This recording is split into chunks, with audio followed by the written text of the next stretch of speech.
del 28 de junio de 1966, las tropas del ejército rodean la Casa Rosada. Alrededor de las 5:30 de la mañana, el general Julio Alzogaray, junto a un grupo de coroneles, ingresa al despacho del presidente Arturo Illia y le anuncia que las Fuerzas Armadas han tomado el poder. Illia le recrimina su actitud sediciosa y le pide que se retiren. Horas después, el mismo grupo de oficiales vuelve con 9 policías federales armados para desalojar por la fuerza al presidente y a todos sus colaboradores. Mientras se retira del Palacio de Gobierno, el mandatario vaticina: algún día los responsables se avergonzarán ante sus hijos por lo sucedido. Las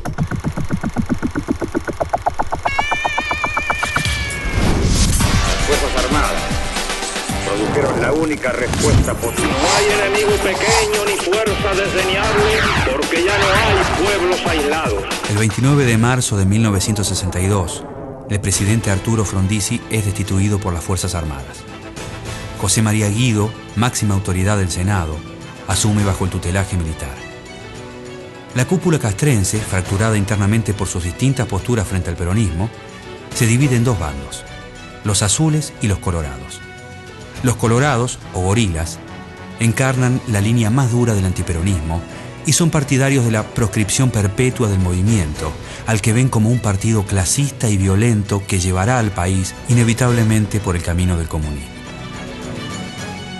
Los azules o legalistas, al mando del general Juan Carlos Onganía, tienen una visión menos negativa del peronismo, del que rescatan su origen nacional y cristiano, y proponen unas Fuerzas Armadas por encima de la política, dispuestas a intervenir solo en situaciones de inminente amenaza a la seguridad nacional. En septiembre de 1962 se producen enfrentamientos armados entre las 2 facciones militares y los azules se imponen sobre los colorados.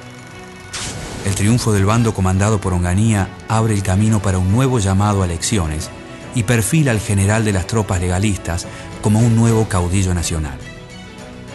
Con el peronismo proscripto, la fórmula Arturo Illia Carlos Perete gana las elecciones de julio de 1963 con el 25,15% de los votos. Illia es un radical cordobés de la línea del ex gobernador Sabatini, que simpatiza con el ala progresista del partido. En octubre de ese año, asume el nuevo gobierno democrático, integrado por profesionales y por pequeños empresarios que le dan un marcado estilo patriarcal y honesto a la gestión. Con esta conciencia nacional, menos rígida y más solidaria, porque estará mejor esclarecida, podremos hacer la gran revolución pacífica y creadora que reclama la República. La revolución del orden, sin la explosividad anárquica, porque acataremos voluntariamente la vigencia del derecho. Sin embargo, la imagen de Illia comienza a desgastarse rápidamente. La negativa presidencial de reprimir la toma de fábricas con las Fuerzas Armadas y la decisión de dejar el desenlace de estos conflictos en manos de la justicia le da argumentos a la oposición para burlarse de su estilo moderado. Buena parte de los argentinos también ven en Illia la encarnación de la supuesta ineficacia y lentitud provinciana. Aunque durante su gestión la economía se vuelve dinámica y próspera, 2 medidas generan malestar en las corporaciones y en la burguesía urbana liberal. Illia anula los contratos petroleros con empresas extranjeras por considerarlos ilegales y envía al Parlamento la ley de medicamentos, que limita el accionar de los poderosos laboratorios multinacionales. Parte del empresariado, grupos golpistas del ejército y sectores del sindicalismo se unen para conspirar contra el gobierno democrático. Desde la prensa se desata una feroz campaña de desprestigio contra el presidente. Como contrapartida, la figura del general Onganía goza de popularidad y se resalta su liderazgo y capacidad de acción.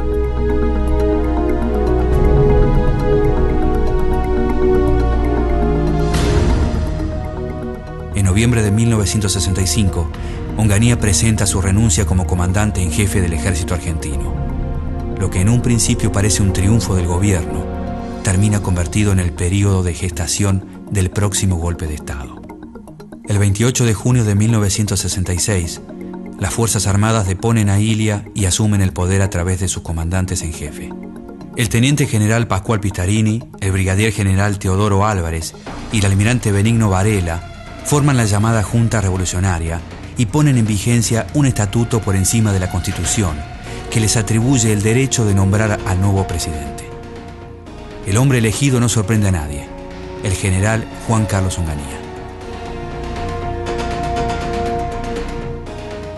Hemos llegado a la Revolución Argentina con un vasto plan de afirmaciones positivas y de realizaciones concretas. Este es el fin del proceso de deterioro que nos ha inmovilizado y el despuntar de una magnífica esperanza para nuestra patria. Onganía es un militar duro y autoritario, sin experiencia política, católico practicante y nacionalista a ultranza. Está convencido de que el ejército está por encima de la política y cree que el sistema democrático es la madre de todos los vicios. En los primeros meses de gobierno, Onganía deja en claro su plan.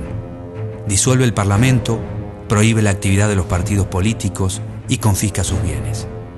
La actividad sindical es desarticulada y acallada con violencia. Pero el eje principal de la represión está puesto en el comunismo y especialmente en la militancia universitaria.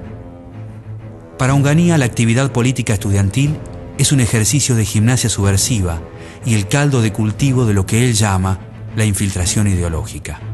Por eso, su gobierno decide la intervención de las universidades y la quita de su autonomía académica. Y sobre todo, en la tarea de formular audaces concepciones donde cabe una viva e intensa participación de la juventud, que esté dispuesta a enfrentar con alegría y entusiasmo la aventura espiritual de renovar su país y sus instituciones.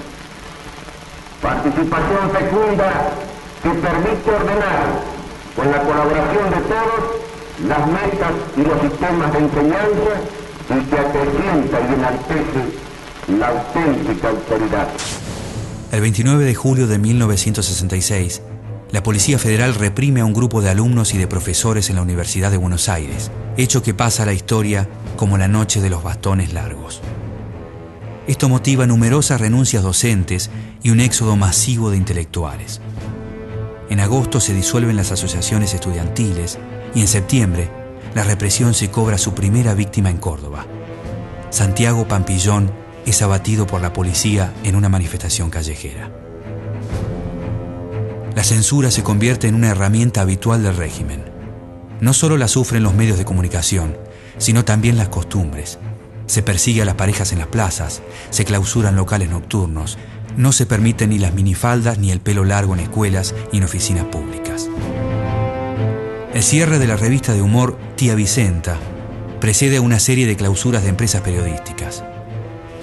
La revista ilustra su tapa con una morsa, animal con el que solía identificarse al presidente Onganía, y con un epígrafe: la era de la morsa ha comenzado. La ola de prohibiciones no solo alcanza a las publicaciones opositoras.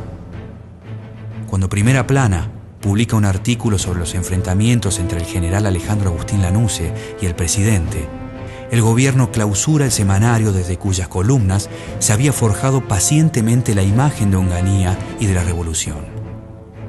Para el presidente, la revolución no tiene plazos, sino objetivos. Onganía anuncia las 3 etapas de su programa de gobierno inspirado en las bases de Alberdi. El tiempo económico, destinado a lograr la estabilidad; el tiempo social, en el que se distribuirían las riquezas alcanzadas en la etapa anterior; y finalmente el tiempo político, en el que se llevaría a cabo la transferencia del poder a nuevas organizaciones representativas de la sociedad, lo que desplazaría a los partidos políticos tradicionales.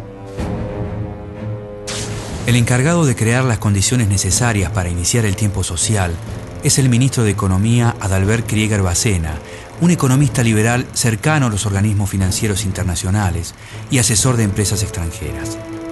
A comienzos de 1967, Bacena y su equipo de técnicos liberales presentan un plan de desarrollo industrial basado en las inversiones extranjeras. El plan Bacena busca una estabilidad prolongada. Para ello devalúa la moneda un 40%, elimina los controles cambiarios y con los sindicatos sometidos se congelan los salarios por 2 años.